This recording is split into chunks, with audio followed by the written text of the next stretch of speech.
Hi అండి, ఎలా ఉన్నారు? Welcome to Shivakumari kitchen. ఈరోజు బీట్రూట్ తోటి మసాలా పూరి తయారు చేసుకుందాము. మసాలా చపాతీ తయారు చేసుకుందామండి.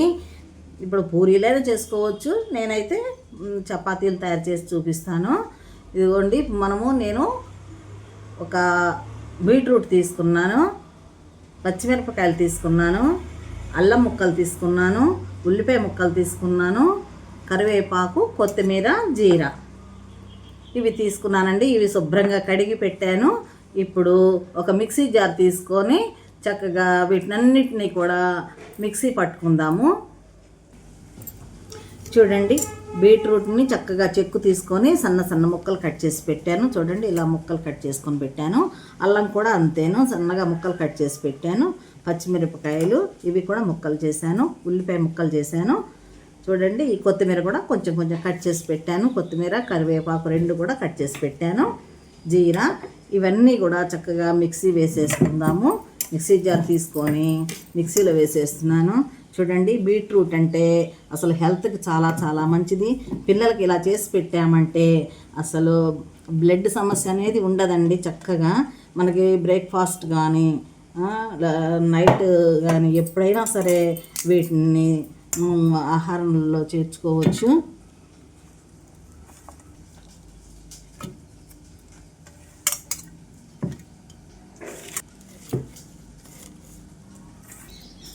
అన్నీ వేసేసానండి.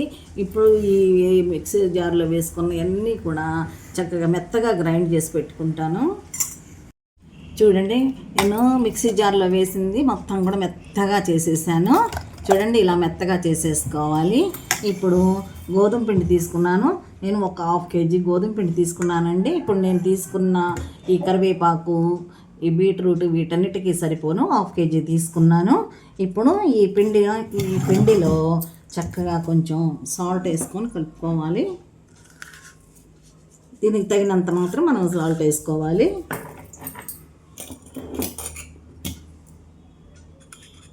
ఇప్పుడు కాస్త నెయ్యి వేస్తున్నాను. ఇప్పుడు ఇదంతా కలిసేలాగా చక్కగా కలిపేసుకుందాము. కలిసిపోయింది కదా. ఇప్పుడు ఈ మెత్తగా గ్రైండ్ చేసుకున్న పేస్ట్ని వేసేస్తున్నాను. చూడండి, ఈ పేస్ట్ వేసుకొని చక్కగా అంతా కలిసేలాగా చక్కగా ఈ పిండిని ఇట్లా కలిపేసుకోవాలి. ఇప్పుడు నేను వేసిన అన్నీ కూడా చక్కగా ఆరోగ్యానికి చాలా చాలా మంచిదండి. ఇలా చేసి చక్కగా పిల్లలకి పెట్టామంటే అప్పుడప్పుడు చాలా హెల్తీగా ఉంటారు పిల్లలు కూడా. కొంచెం కొంచెం వాటర్ వేసుకుంటూ ఈ పిండిని బాగా స్మూత్గా కలుపుకోవాలి.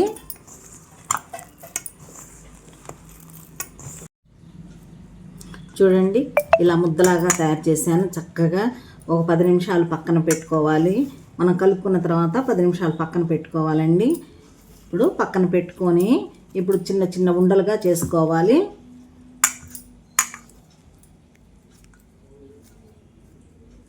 ఇప్పుడు చిన్న చిన్న ఉండలుగా చేసుకున్నాం కదా. ఇప్పుడు చపాతీ ఒత్తేసుకుందాము. కొంచెం పొడిపిండి చల్లుకొని ఇలా చపాతీలు మామూలుగా చపాతీలు ఒత్తుకున్నట్లుగా ఇట్లా ఒత్తేసుకుందాము.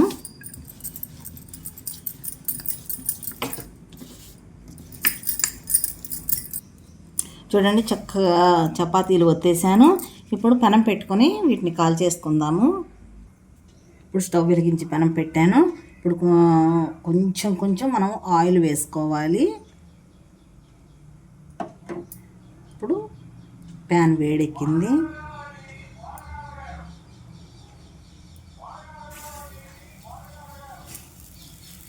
మనం తీసుకున్న చపాతీలు మొత్తం కూడా ఇలా చక్కగా కాల్ చేసుకోవాలండి.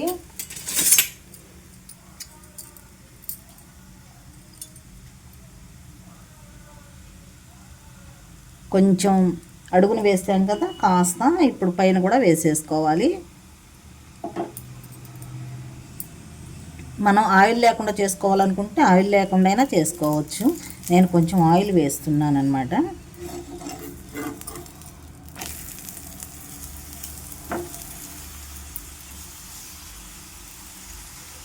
ఇది చాలా చక్కని హెల్దీ రెసిపీ అండి. చక్కగా పిల్లలకైనా పెద్దలకైనా కూడా బ్లడ్ చక్కగా ఇంప్రూవ్ అవుతుంది.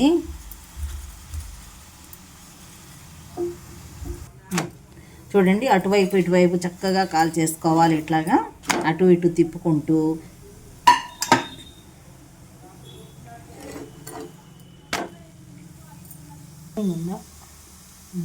చూడండి, అటువైపు ఇటువైపు చక్కగా కాల్ చేసుకున్నాం కదా.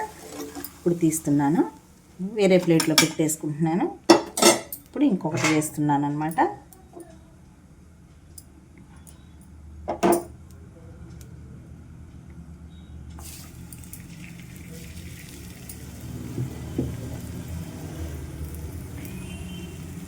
చూడండి, ఇట్లా ప్రతి ఒక్కదానికి కూడా చక్కగా అడుగున పైన ఇట్లా మనం ఆయిల్ వేసేసుకుని చక్కగా నిదానంగా కాల్ చేసుకోవాలి. చూడండి, మనకి ఎన్ని కావాలనుకుంటే అన్నీ ఇలాగే కాల్ చేసుకోవాలి. చూడండి, ఎంతో రుచికరమైన మసాలా బీట్రూట్ చపాతీలు రెడీ అయిపోయాయండి. అసలు ఎంత స్మూత్గా మెత్తగా తింటుండే చూస్తుంటేనే తినబుద్ధి అయ్యేలాగా ఉంది. చూడండి ఎంత స్మూత్గా ఉన్నాయో, చక్కగా ఉన్నాయండి. చాలా చాలా టేస్ట్గా ఉంటుంది. నేనైతే మాత్రం కారప్పొడి వేసుకొని తింటున్నాము. మీరు ఏదైనా వేసుకొని తినొచ్చు. అసలు కూర లేకపోయినా కూడా చక్కగా మనకి మసాలా ఫ్లేవర్ తోటి చాలా చాలా టేస్ట్గా ఉంటాయి.